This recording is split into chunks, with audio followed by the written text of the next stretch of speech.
Medina के एक गांव में एक बूढ़ी औरत बेचैनी से अपना सामान बांध रही थी। उसके चेहरे पर डर साफ था।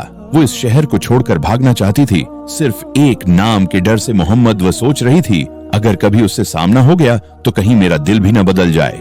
उसकी बातों में तो जादू है। इसी डर में वह सामान उठाकर चल पड़ी। थक कर बैठी तो एक नौजवान वहाँ से गुजरा। उसने नरमी से पूछा, अम्मा जान, कहाँ जा रही हैं? आपका बोझ तो भारी लग रहा है।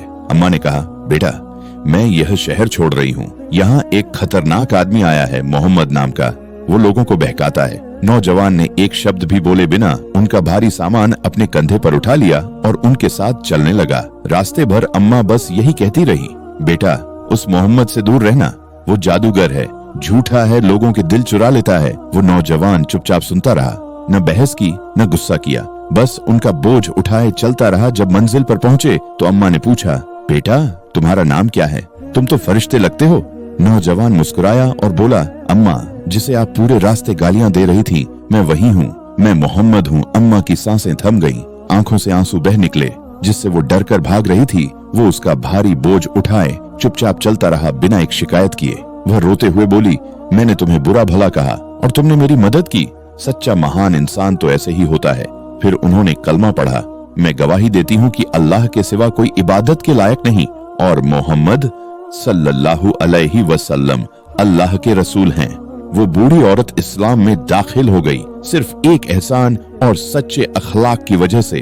कहानी यहीं खत्म नहीं होती। मक्का के सबसे बड़े दुश्मन अबू जहल ने ठान लिया था कि नबी सल्लल्लाहु अलैहि वसल्लम को सजदे में ही मार डालेगा। एक दिन जैसे ही नबी सल्लल्लाहु अलैहि वसल्लम सजदे में गए, अबू जहल भारी पत्थर लेकर आगे बढ़ा, पर अचानक वह डर से कांपने लगा। उसे एक भयानक ऊंट, दरअसल फरिश्ता जिब्राइल, दिखाई दिया जो उसे रोक रहा था। वह वापस भाग गया। दूसरी बार भी जब नबी सल्लल्लाहु अलैहि वसल्लम सजदा कर रहे थे, अबू जहल फिर आगे बढ़ा तो उसे एक आग का गोला दिखाई दिया। उसका दिल डर से बैठ गया। एक बार अबू जहल ने मजाक में कहा, मोहम्मद, अगर तुम बता दो कि मेरी मुट्ठी में क्या है तो मैं ईमान ले आऊंगा। नबी सल्लल्लाहु अलैहि वसल्लम ने कहा, गैब का इल्म तो सिर्फ अल्लाह के पास है, पर अगर तुम्हारी मुट्ठी में जो है वह खुद मेरी नबूवत की गवाही दे दे तो अबू जहल हंसा, ठीक है, करके दिखाओ। नबी सल्लल्लाहु अलैहि वसल्लम ने मुट्ठी की तरफ देखकर कहा, ऐ मुट्ठी में जो भी है, अगर तुम गवाही दे सकते हो तो दो। तभी अबू जहल की मुट्ठी में छुपे पत्थरों ने जुबान पकड़ ली और बोले, ऐ अल्लाह के रसूल, आप सच्चे नबी हैं। सुभान अल्लाह। पत्थर तक गवाह बन गए, मगर अबू जहल का दिल पत्थर हो चुका था। उसने पत्थर फेंक दिए और भाग गया। सीख, सच्चा इंसान वही है जो बुराई का जवाब अच्छाई से दे।